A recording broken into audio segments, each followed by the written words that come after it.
my water just broke, I felt like things really intensify. She was right there and she was coming.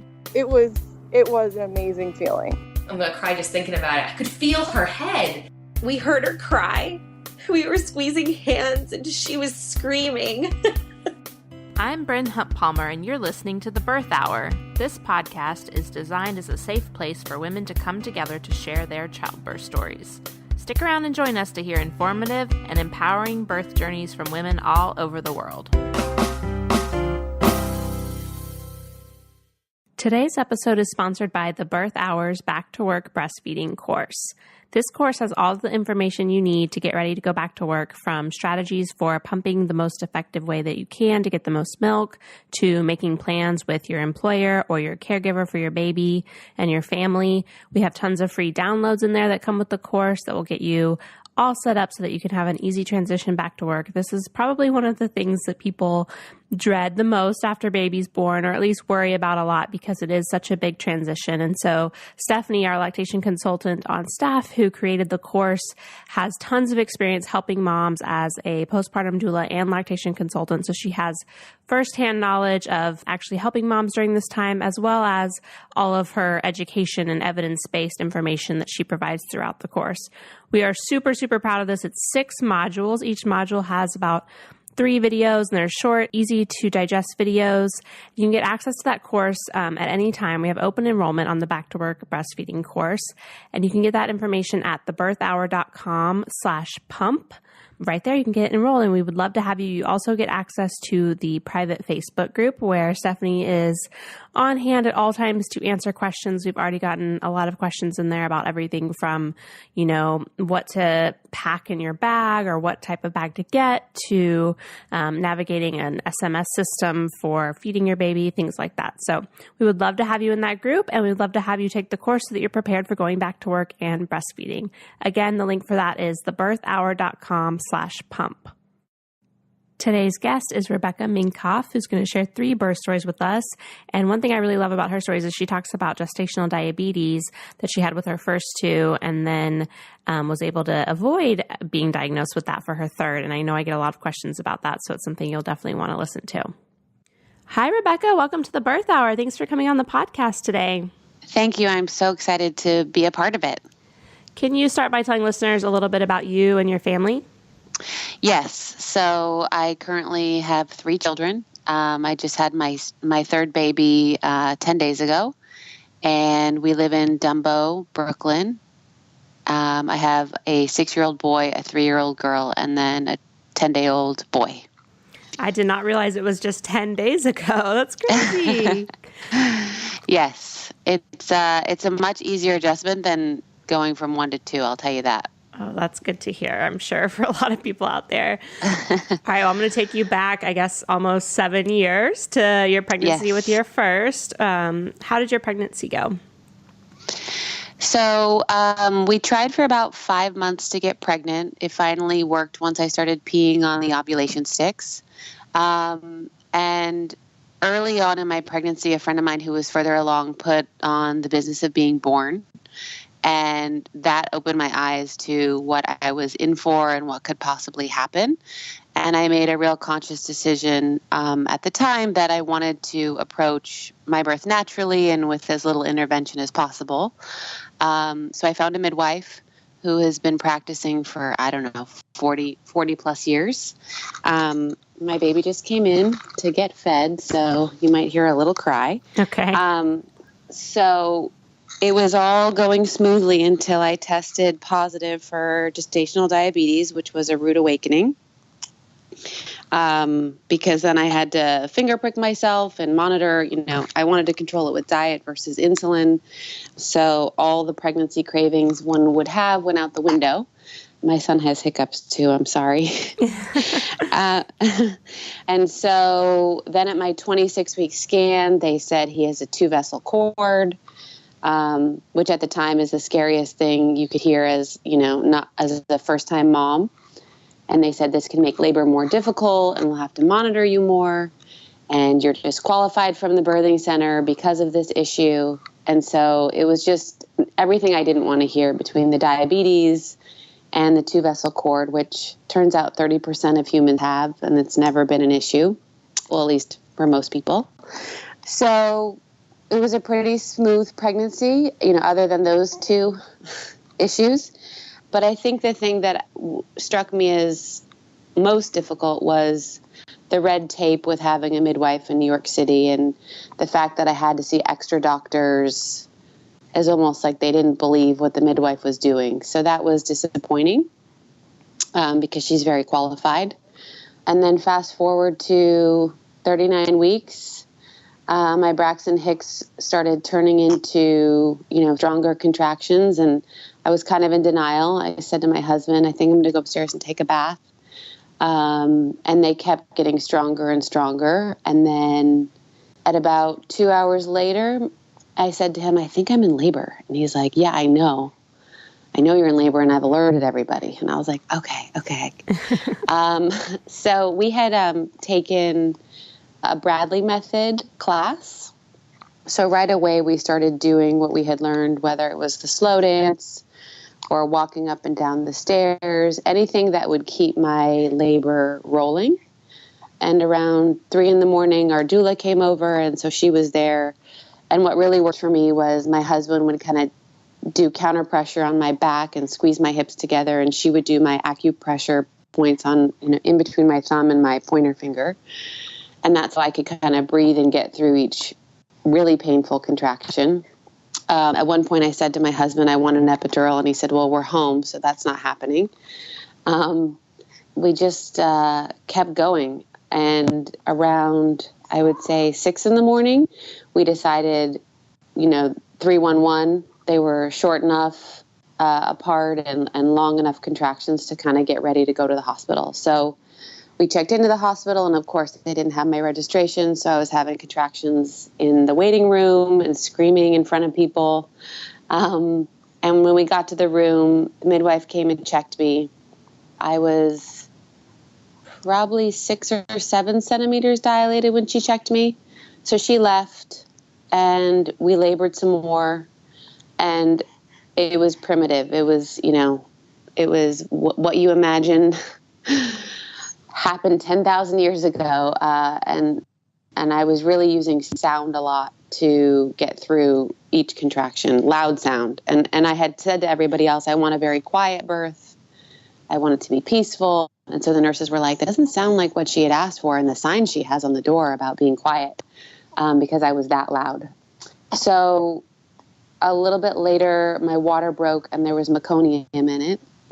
And so the midwife was very worried and wanted to, hurry and get the baby out. So also his heart rate was plummeting. I found this all out later. And the only position where his heart rate didn't plummet was on my side, which was awful for me, or on my back. And so it came to the point where they wouldn't let me labor in any other position other than my side and my back. So I chose my back, which was not ideal at all for me. And it was time to push. And I just remember pushing as if I was trying to get the baby out through my vagina. And my midwife looked at me and she said, if that's how you think you're going to get your baby out, it is not going to happen. You better figure out a way to get this baby out a different way. So then I just began visualizing as if I had to go to the bathroom, number 2. And that's when he started to come down the canal. His heart rate again, as he came through my pelvic bone, was plummeting. And I didn't know this again at the time, but the midwife had begun to get the doctors on call to get ready for a C-section. And when she was going to warn me of that, I started pushing with everything I had in me. They gave me oxygen. It was very dramatic. But he came out, and he was 6 pounds, 14 ounces. He was fine. I wasn't. I was in shock. I was probably green in color and shaking, and I think probably what a lot of people have in their first time, where your body's adrenaline is just going crazy. And then more things occurred. They checked his blood sugar. It had dropped, so he had to go to the NICU and get an IV solution, just things that I hadn't wanted to have happen. So right away I was like, what are my alternatives? I started pumping as much colostrum as you could pump, which is very uncomfortable, and would give him that to hopefully sort of stave off the IVs and the other things they wanted to do, because I didn't want him to have formula and all this other stuff as his first kind of foods. So we ended up having to give him a little formula to get his blood sugar in range, which happens with diabetic babies or babies born with gestational diabetic moms. And then I pumped enough colostrum that it was able to even out. And then we had to wait in the hospital for 3 days, and they constantly would come in and check his sugars, which he hated. He would scream every time.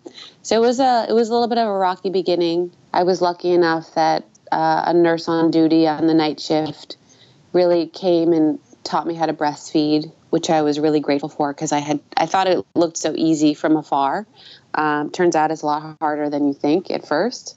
So she really would just grab my boob and show me how to put it in his mouth, and that finally got us off to a really good start. And then we got home, and I felt like I had been let out of prison. It was like my comparison. Once it was at home, everything was smooth sailing from there, despite the rocky pregnancy and, I guess, birth. So the transition home with breastfeeding and everything was a lot easier than when you were in the hospital? Yeah, and just being out of their, watchful eye, I guess, I felt like I could really begin to relax and kind of do things on my own terms. And we breastfed for 13 months, and then he on his own was like one day pointed to the bottle and wanted that. So that was the end of our breastfeeding journey. But I was a crazy pumping in cabs and in business meetings, in boardroom meetings. I didn't care. Whatever it took to keep him fed with breast milk was kind of my goal. So what did you decide when you found out you were pregnant again? Did you seek out different care providers, or how did that go? I did not. I wanted to go back to her because I just felt like I'd been there once with her and I didn't want change. So I reached out to her, and about 4 months in, she said, "I'm retiring." I said, "You can't do that to me." Oh, no. So she actually extended her insurance through the date of my birth. She's like, "I want to do this again with you. Let's do this." Once again, I had gestational diabetes. The interesting part about all that is if I were in the state of Florida, I wouldn't have diabetes, but in the state of New York, I did. So it was a very annoying thing to have to go through. Just based on the sugar levels, it's different in different states? Correct. What? The threshold for the testing is different. Wow, that's the first I've heard that. Yeah, I did a lot of research because I was so frustrated. So I went through the same testing, the same, threats from the hospital, all the same things. This time they did let me give birth in the birth center. The kind of doctor who oversees the people with diabetes in the hospital, she was very much like, if you don't give birth at 39 weeks, I'm going to induce you because I'm worried this baby is big. Newsflash, she was not. So I started to get very anxious around week 38. I knew I could deny getting induced, but she was like, "I'm not going to let you give birth in the birth center unless, you make this deadline." And I just began to think about what could I do to get this baby started that's natural. So I went and got acupuncture a few times in week 38. They can do your points to kind of get stuff going. I had my membrane swept twice, which I would not wish upon anyone. If you're thinking about it, just know it's maybe worse than giving birth. And so finally, literally the night before she was going to ban me from the birth center and induce me, I went into labor. I went to bed. I stood up to go to the bathroom, and I just felt like I had peed in my pants. And I hadn't had that feeling before with my son because it broke kind of at the end. And so my water broke. I went outside. I said to my husband, "Okay, it's time." We called our midwife. She said, "Go to sleep and call me when contractions start." So about 3 hours later, I woke up with contractions. And for some reason, I just wanted to be alone with this one. So I was in my bathroom in a sports bra and my Nikes, laboring by myself, kind of just doing figure eights and breathing through each contraction. And finally, my husband came in and was like, "What's going on? Why didn't you tell me? I got my timer. I got the water." And I was like, "I just want to be alone." So he kind of left me alone. He called our doula who came over. And I don't know if it's because I was pregnant with my daughter or what, but I just wanted females around me. So my doula came, and I didn't mind her being around me, but I just didn't want, I didn't want my husband to help me through this part. So we labored again as long as possible. And when it got to be around 6:30 in the morning, we were really nervous about traffic because we live in Brooklyn and the hospital was in Manhattan. So we left a little early. It was manageable contractions. And I said to my doula, man, if this is like what a second birth is like, I mean, this is easy. And she just kind of looked at me and was like, yeah, totally. Meanwhile, I was probably like 3 centimeters. So of course it was manageable. We got to the hospital again. My midwife checked me. She said, you're 3 centimeters. I could send you home. I should send you home, but I'm not going to because you're too far away and this could move fast. And she said, do you want to speed things up? And I said, yeah, but not invasively. And she said, well, I'm going to give you an enema, and that'll probably jumpstart things. So she gave me an enema, which is just basically salt water. And right after I went to the bathroom, things escalated very aggressively. So in an hour, I went from 3 to probably 10. And the nurse, I didn't think I had to push, but the nurse was listening to how I was groaning and moaning. And she's like, do you have to push, honey? And then I started pushing and I felt so much better. I felt like that was the only thing that, again, would sort of mitigate the pain. Because the head doctor at the hospital had been worried that my daughter was too big to come out of me because of diabetes and all this, whatever. I had been researching, like, how do you get a big baby out? And I had come across this Ida Mae documentary where the woman gives birth on all fours. And that allows, if there's shoulder dystocia, for the baby to kind of make an easier transition, as it's the widest, your pelvis can be. So I just got on all fours. I refused to take my Nikes off. I think someone needs to make a commercial of a woman in labor with her Nikes on saying, just do it. And started pushing. I pushed for about, I would say 30 minutes to 45 minutes. And she came out. She did not cry right away. They had to rub her, to get her going. So it was a huge relief when she finally let out the yell. And the other things that were harder the first time were a lot easier. She latched easier. We had brought our friend's breast milk to the hospital with us, so I dosed her with that in case her sugars were low, so we didn't have to take her to the NICU and give her formula. So I felt a lot better prepared and more kind of in control of the hospital's rules than with my son.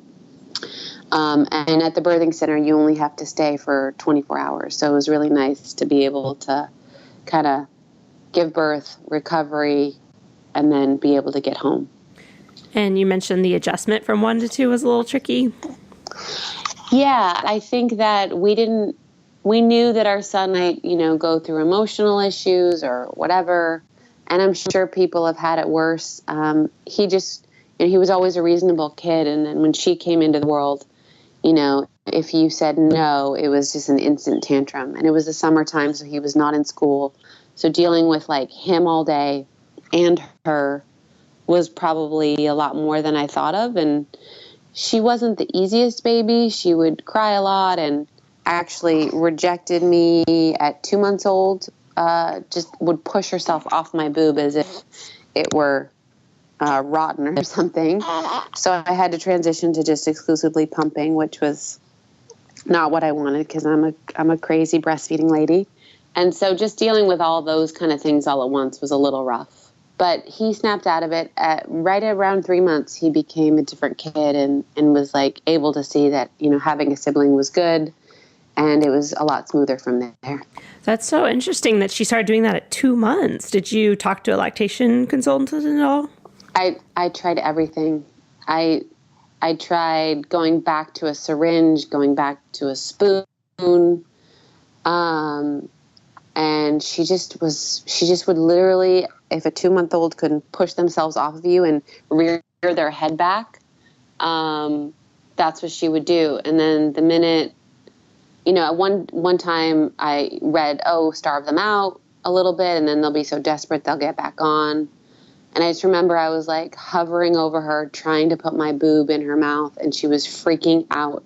And I was like, it's not worth her having to go to therapy one day, for me trying to force feed her my breast in her face. And so it was really hard. I didn't want to give it up, and I kept trying, and she just didn't want it. And she was very independent from the beginning. She didn't want to sleep next to me. She wanted to sleep in the crib. So just different things than my son, who wanted to be, right next to me and on the boob as much as possible. So it was just a weird thing to go, oh, you are your own person and you have your own ideas even though you're 2 months old. So I just was like, okay, I'll just sign up for pumping, and pumped 6 times a day and just did it. I did it for 9 months, and then I was like falling asleep while pumping and I would forget. And so at that point I decided to give up. I don't know if I would call it give up at that point. Oh my gosh, I'm sure I can just like picture how emotional that would be. My son started doing that to me at like 10 months and I was like, no, It's too early. But at 2 months, I can just see myself sitting in a chair bawling. Totally. I said to my husband, I was like, we have to have another kid just so I can get my breastfeeding journey back. Totally. You're like, I want that extended breastfeeding to 3 years this time, please. Exactly. Oh. All right. Well, let's get on to your third. So I'm guessing your midwife had retired by then. She had retired, and I had gotten a few recommendations from friends. And believe it or not, I follow a lot of birth stuff on Instagram. Someone had tagged Village Obstetrics, and I kind of started following them. And I liked that they were doctors. They were high-risk pregnancies, gestational diabetes specialists, but they were really focused on all-natural birth, low intervention. So I never thought I would say that I found my doctors via Instagram, but I did. And at my first meeting with them, because they like to meet you before you decide to be a patient, they said, oh, who was your previous doctor? I said, I had a midwife, Georgia Rose. And they said, oh, she runs our midwifery program. So for me, that was kind of like, she works with them. She oversees the midwifery staff. These guys and my kind of views on birth are aligned. And I called her and she said, you couldn't be in better hands, especially with the last 2 pregnancies and your diabetes. And so I felt very comfortable, with them. And they were so low key, and it was such a different experience. The threats, the scare tactics that, the hospital had kind of used, none of that occurred because as doctors, I guess, they're more respected, unfortunately. And so they got to call the shots. So, for my, diabetes test, he let me do all natural jelly beans instead of, that gross liquid. They kind of really aligned with what I wanted the birth to be, as natural and little intervention as possible. So they were a godsend for me to get kind of my last and final child birth plan wish. And with this pregnancy, I don't know, it was very different from the other ones. I don't know if it's because I'm older or I already have 2 kids and I work full time, but it was just like I could just feel my body was tired, way more tired. And towards the last, I'd say, 12 weeks, my pelvic bones were in so much pain, like at night rolling over, like just stuff I didn't experience with the other 2 that made me go, oh, this must be like, for people who are chronically ill to be in pain all the time, this is what this is like. So it was not an easy ending. On top of it, I got the flu the week before I delivered. So that was like someone is punishing me. I've done something very bad and I'm being punished.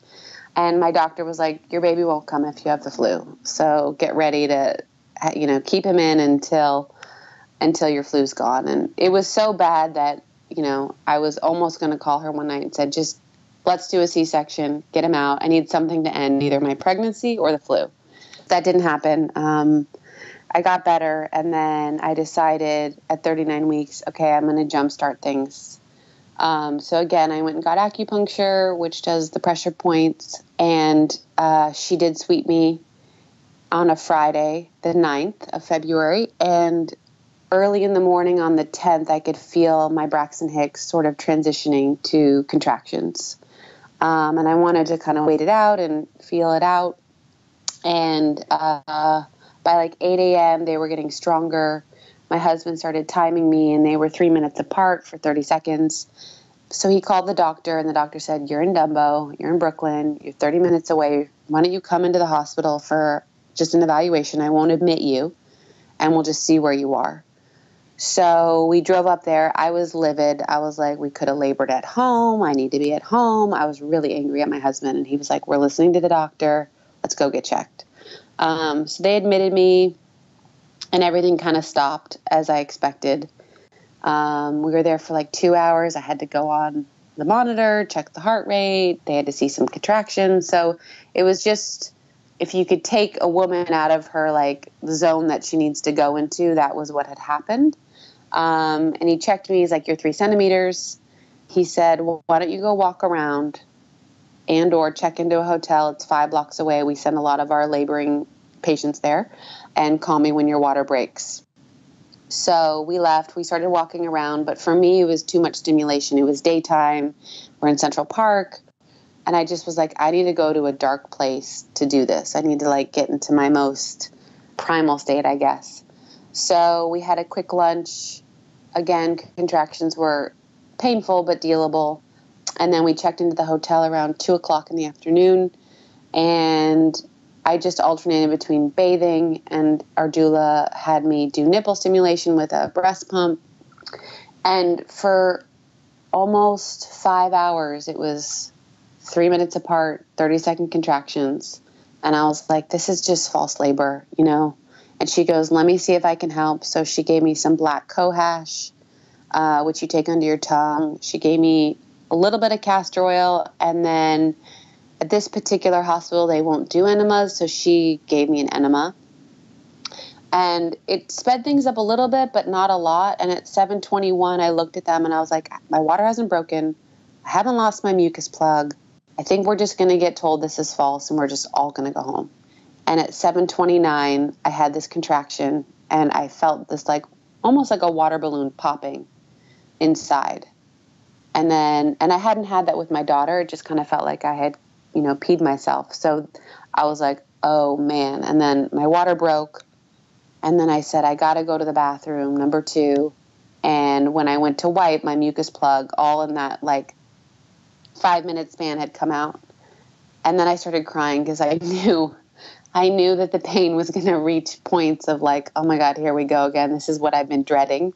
So that happened, within 8 minutes of me telling them this was false labor. And I said to my doula, I said, I got to go to the bathroom, number 2 again. She's like, if you got to go number 2, that means you need to push. We got to go.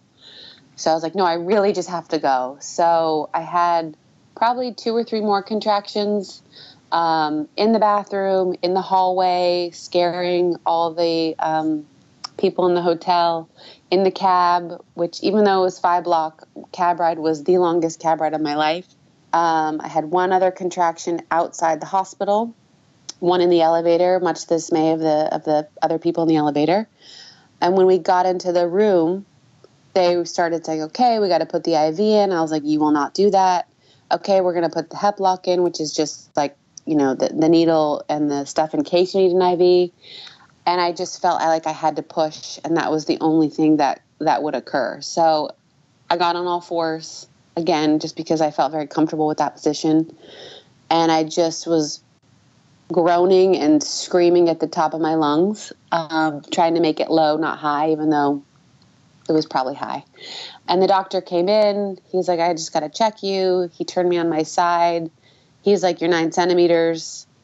The minute I flipped back over, I just had to start pushing. And he's like, wait, I need to get my gloves on. This all was happening in the span of about 10 minutes. And I just had to push. And then for a minute there, as I was pushing, I think it was my first or second, I was like, get your hands out of my vagina. I thought he was checking me again. He's like, those aren't my hands. That's the baby's head coming out. Oh, my God. Which I didn't expect, because I had pushed for what felt like a long time with the first 2. But this one was like second push. Oh, my God. He then, the head was out. He's like, the cord is wrapped around the shoulder and I need to untangle it, so don't push, which was awful to like know that your baby's head is out. and he's telling me to like blow instead of push, and he had to unwrap the cord. And then finally with like my third push, he came out, and I was just so relieved. And I was like, once that placenta is out, this thing is over. I am no longer pregnant, just clearly not my gift. And he came out, I put him, on my chest, and he latched within 5 minutes, which I couldn't believe. And he's hungry. He had to be on my breast, and still way more than the other two. And so my milk came in faster. And my recovery with this, considering how awful I felt during the last 12 weeks, has been the easiest. I didn't tear with any of them, but like right away, like I wasn't sore down there. I just felt like the strongest, I guess, of the recoveries, considering how awful I felt was kind of surprising. And now he's here, and I'm definitely done having children. I feel like you closed that chapter with that birth. Yes, we're going to have a snip and see with my husband. I have not heard that term before. That's hilarious. All right. Well, I guess it's only 10 days in right now, so you probably don't have a whole lot of perspective on breastfeeding and postpartum yet, but it sounds like it's off to a good start. It's off to a great start. My husband and I really feel like the third is a logistical adjustment rather than an emotional one, because your kids already have a playmate, so you don't feel like you're damaging them by giving them a sibling. It's more like timing, like you get in the car and then he needs to eat or that kind of stuff. And I'm taking this supplement called Legendary Milk, and I don't know if it's third time, but I would kind of trick my breasts with each kid and kind of do a pump in the morning right after they fed to kind of get additional milk going. And in the beginning, I would get probably 10 ounces until I went back to work, when it would plummet to 5. But I think it's the supplement, but I'm getting I have to pump now twice a day. So I'm getting 20 ounces, which I've never gotten in my life. So that's been great, because I know I'm stockpiling lots of food for him when I go back to work. Yeah, you're going to have a huge stash, 20 ounces. Crazy. It's crazy. I'm like in awe. I just bought like a little ugly mini freezer that's living in our kitchen now, that's just for my milk. Nice. So we're extreme times. All right. Well, I feel like you've mentioned some good resources throughout the episode, but are there any others that you want to add that you like to recommend to people? Yeah. Obviously, everyone that I've listened to, or almost everyone, talks about NMA, spiritual midwifery, the business of being born. I can't stress enough, I think that the supplements that I took during the pregnancy and are continuing to take now really helped with, feeling good mentally, I guess you could say, before and after. Fish oil, prenatals, folic. There was a study done about phosphatidylcholine, or PC, that women aren't getting enough of that. It was in the New York Times. So I've been taking that, and I feel like that's really helped. Legendary Milk. And then I'm not a doctor, so I can't recommend anything, but my dad, who is a doctor, had come across a study that was done in 1977 that basically said that gestational diabetes is not diabetes. It's a B vitamin deficiency, and the B vitamin is called P5P. And if you take 100 milligrams, you're likely to not have it. So he had come across a study when I just gotten pregnant with my third, and I took 100 milligrams every day, and I didn't get diabetes. So usually, once you have it once, you're more likely to get it again. But it was great not to have it. It was great not to have to prick myself and worry about the baby's size and blood sugar. So I recommend people do their research on this vitamin, because for me, I think it made it so I didn't have it. And listen to the birth hour, because it gets you ready. It gets you in the mindset of the game. Well, thank you. I'm so excited to have you share your stories on here. And if you want to send any of those links to maybe to the study or something, we'll put that on your show notes page. And where's the best place for people to connect with you if they want to reach out? If they only want to look at pictures of my children, my Instagram account is at Becky Bellour. And then my main page is at Rebecca Minkoff, if they just want to connect or whatever. All right. Well, we'll put those on the show notes page as well. Thank you so much, Rebecca, for sharing your stories. Thank you. Thank you so much again to Rebecca for sharing her birth stories with us. If you want to get any more information from today's episode, just head over to thebirthhour.com and find the show notes page. And for anyone who's interested in that back to work breastfeeding course, just head over to thebirthhour.com/pump to get all of the information about that. Thanks so much for listening. If you enjoyed today's show, head to thebirthhour.com and click Become a Member to pledge your support. And as a thank you, you'll get an invitation to join our private Facebook group and access to exclusive episodes. Your vote of confidence and support means the world to me.